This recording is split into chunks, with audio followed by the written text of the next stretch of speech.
नमस्कार मित्रों, मेरे स्पिरिचुअल कनेक्ट में आप सभी लोगों का हार्दिक अभिनंदन है। आज मैं आप लोगों को बताने वाली हूँ कि गरुड़ जी ने जो 7 प्रश्न बहुत ही जीवन के महत्वपूर्ण होते हैं उनको प्रश्न किया था काकभुशुंडी जी से। तो काकभुशुंडी जी ने उन प्रश्नों का जो उत्तर दिया है मित्रों, उत्तरकांड में आप लोग पढ़िए, पूरा ज्ञान और भक्ति से भरा हुआ है ये। तो उससे आप लोगों को प्रश्न और उत्तर जब जान जाएंगे तो जीवन जीना बड़ा सरल हो जाएगा, सहज हो जाएगा। इस समय जो परिस्थितियां चल रही हैं अनुकूल नहीं है। बॉलीवुड में जो कुछ हो रहा है, करप्शन इतना व्याप्त है और हर जगह व्याप्त है, वहाँ पे तो कुछ लगता है ज़्यादा ही हो गया है। तो उसके लिए ये पढ़ना बहुत ज़रूरी है।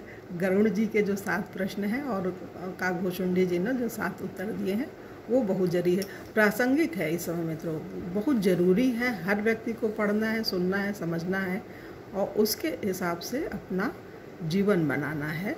हम सीधे हैं, हमें नहीं पता है कि हम कैसे हैं, अगला हमारे पास बैठा वो व्यक्ति हमारे साथ क्या कर रहा है। और हर जगह सच्चाई नहीं चलती है। हर जगह अगर वो बच्चा सच्चा सुशांत सिंह न बोला होता तो शायद बच सकता था। जब दुष्ट आदमी मिले तो उनके साथ जो है बात मान लेनी चाहिए, फिर बाद में अपना व्यवस्थित हो करके सोच समझ के तब कोई स्टेप उठाना चाहिए, कोई कदम ऐसा उठाए जो अपना जीवन भी सुरक्षित रहे और हमारा काम भी, मतलब सांप भी मर जाए लाठी भी न टूटे, इस तरह की नीति होनी चाहिए। तो इसके लिए ज्ञान बहुत ज़रूरी है। अच्छे लोगों के लिए कंगना रनौत है, बढ़िया है, बहुत अच्छा काम करती हूँ, उनको भी ये समझना पड़ेगा। सबके प्रतिपक्षी होते हैं, हमें बहुत डर लगता है, हमें बहुत पसंद है वो। और कुछ पत्रकार हैं बहुत अच्छे हैं, कुछ वो हैं समाज सेवक लोग हैं, वो भी बहुत अच्छे हैं। तो ये उन्हीं लोगों के लिए समर्पित है। ये पूरा संपूर्ण उत्तरकांड जो अच्छे लोग हैं उनके लिए है, और जो खराब लोग हैं तो उनके लिए भी है। वो सुधर जाए, नहीं तो भगवान के घर देर है अंधेर नहीं, हर चीज़ का जवाब मिलता है। क्या है कि यहाँ पे जो हम लोगों की जो न्याय व्यवस्था है उसमें कुछ देर हो सकती है, कुछ भी अंधेर भी हो सकती है, लेकिन भगवान ने जो संतुलन बना करके अपने हाथ में जो रखा है तराजू, उसमें कभी नहीं होती मित्रों, वो समय पे सब कुछ मिल जाता है। तो ये चीज़ ध्यान रखने वाली है। तो चलिए हम लोग शुरू करते हैं।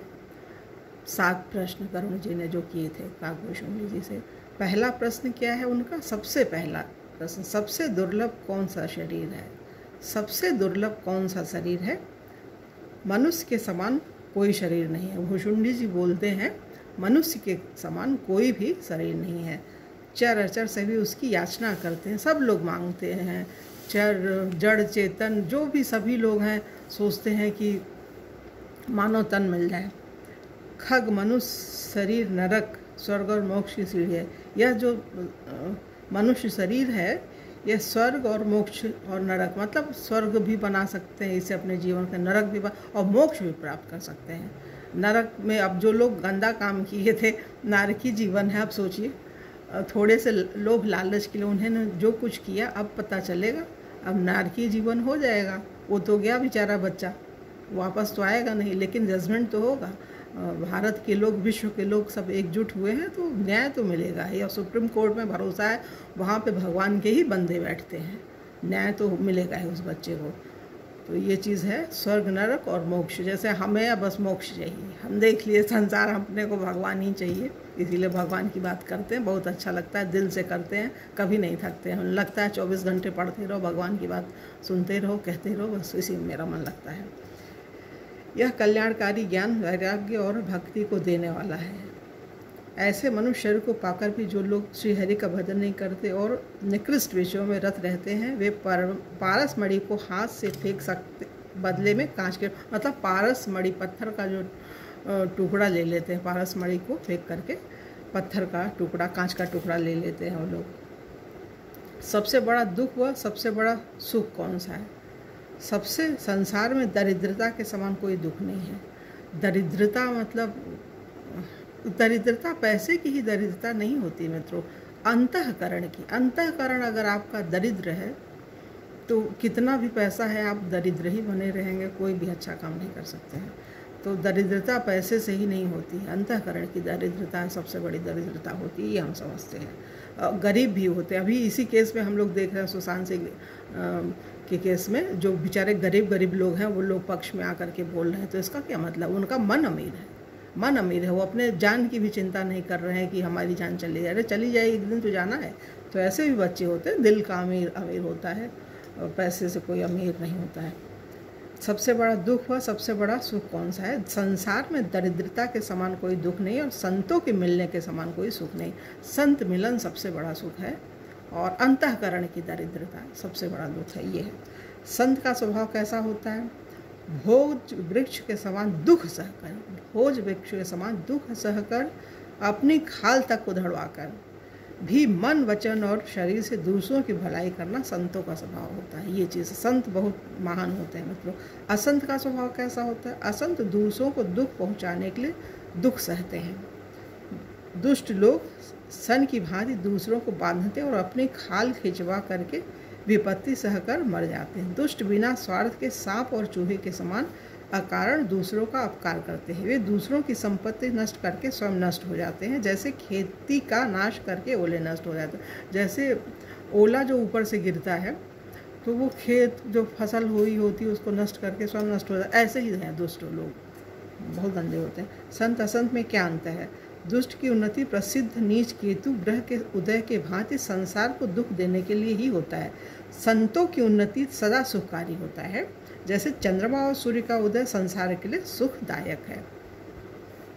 श्रुतियों में प्रसिद्ध महान पुण्य कौन सा है? वेदों में अहिंसा को परम धर्म माना, मतलब अहिंसा, किसी भी मन से भी नहीं सोचना। अगर आदमी मन से भी सोचेगा ना तो एक दिन भाई गंदा काम करने लग जाएगा। भूमिका तो पहले मन में ही ना बनती है मित्रों। जो भी काम अच्छा करना है खराब करना है पहले मन मॉडलिंग करता है उसकी, तो फिर जाकर के वो कार्य रूप में आती है, अच्छी और खराब दोनों चीज़ें। तो ये अहिंसा मतलब मन में भी ना किसी के प्रति हिंसा हम रखें, ये चीज़ है। सबसे भयंकर पाप कौन सा है? पर निंदा को, ये बहुत बड़ी चीज़ है। पर निंदा को सबसे बड़ा पाप माना गया है। किसी की निंदा नहीं करना है, जो जैसा है भगवान ने बनाया उसको उसी रूप में स्वीकार करो। शंकर जी और गुरु की निंदा करने वाला मनुष्य अगले जन्म में मेढक होता है और वह 1000 जन्म तक वही मेढक का शरीर पाता है। ब्राह्मणों की निंदा करने वाला व्यक्ति बहुत से नरक भोग कर फिर संसार में कौवे का शरीर पाता है। जो अभिमानी जीव देवताओं और वेदों की निंदा करते हैं वे रौरव नरक में पड़ते हैं। 28 प्रकार का नरक बताया गया मित्रों, एक रौरव नरक है तो उसमें पढ़ते हैं। संतों की निंदा करने वाले उल्लू का जन्म पाते हैं, जिन्हें मोहरात्रि प्रिय होती है, और ज्ञान रूपी सूर्य जिन्हें अस्त हो गया है ऐसा लगता है। जो मूर्ख सबकी निंदा करते हैं वे चमगादड़ होकर जन्म पाते हैं। मानस रोग क्या है? मानस रोग का विवेचन निम्नांकित है। अब इसके लिए अगला वीडियो बनाते हैं क्योंकि ये बड़ा हो जा रहा है मित्रों। तो अगले वीडियो में आप लोगों से पुनः मिलेंगे। तब तक के लिए जय हिंद, जय भारत, ओम शांति, ओम शांति।